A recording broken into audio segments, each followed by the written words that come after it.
Maaf Ustadz, bisa tolong dijelaskan tentang bid'ah supaya kita tidak salah faham. Itu bid'ah itu dari siapa? Perkataan bid'ah? Hah? Dari Nabi Muhammad SAW. Bukan dari lidahnya dai-dai, bukan.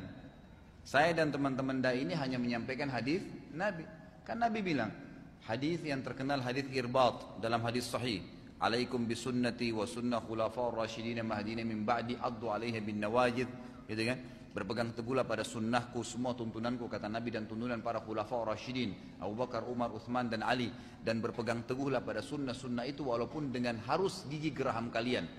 Karena Nabi tahu nanti pada akhir zaman ini akan berat orang pegang sunnah Nabi, gitu kan? Akan dicela, akan dihina dan seterusnya. Kemudian beliau mengatakan, wa iyyakum wa muhdatsatil umur, dan hati-hati kalian dengan perbuatan-perbuatan yang baru dalam ibadah. Ya, muhdatsat ini begini, perbuatan ibadah yang tidak punya tuntunan wahyu, itu muhdatsat. Hati-hati kalian dengan perbuatan yang kalian anggap ibadah, padahal bukan ibadah, karena nggak ada tuntunan wahyunya, gitu kan? Terus beliau mengatakan, fa inna kulla muhdatsatin bid'ah, kata Nabi. Semua perbuatan ibadah yang tidak punya tuntunan wahyu itu adalah perbuatan baru dalam agama. Bid'ah itu perbuatan baru dalam agama yang Nabi nggak pernah contohin dan juga sahabatnya. Terus Nabi bilang apa? Wa inna kulla bid'atin dhalalah. Semua bid'ah itu membawa pelakunya pada kekeliruan dan kesesatan. Nabi yang sabda itu. Nabi kita yang berbicara hadis sahih.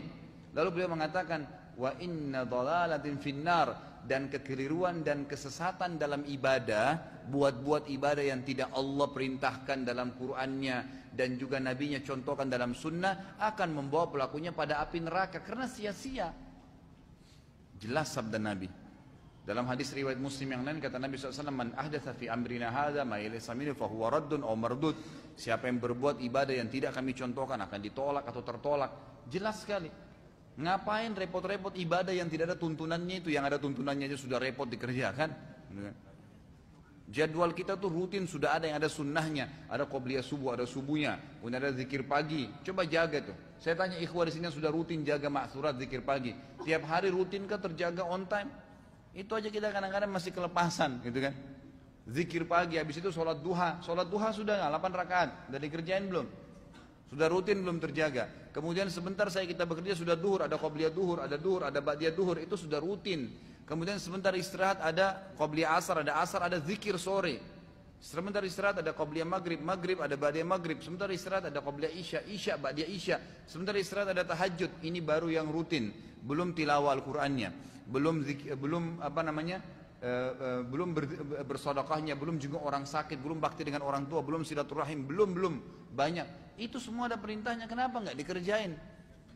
Kenapa kok harus repot-repot cari perbuatan bid'ah ini untuk apa? Itu ngabisin waktu dan tidak diterima, saudaraku, gitu kan? Jadi kalau anda mengingatkan orang masalah bid'ah, kalau anda dikatakan Wahabi, nggak apa-apa deh kalau dibilangin Wahabi, sudah. Orang ingat ini baik sunnah Nabi kok malah dibilangin Wahabi. Nggak pernah ada istilah Wahabi di zaman Nabi. Semua ustadz subhanallah yang dikatakan Wahabi pasti lisannya mengatakan qala Rasulullah, dikatakan Wahabi. Ya sudah biarin aja bilang Wahabi deh. Habis gimana sudah dikatakan Nabi mengingatkan, dia enggak. Nabi enggak pernah kerjain, saudaraku, enggak apa-apa. Loh subhanallah. Nabimu dan kiaimu enggak pernah buat, kamu berani mau buat, gimana caranya? Buat-buat dalam agama. Enggak boleh gitu kan.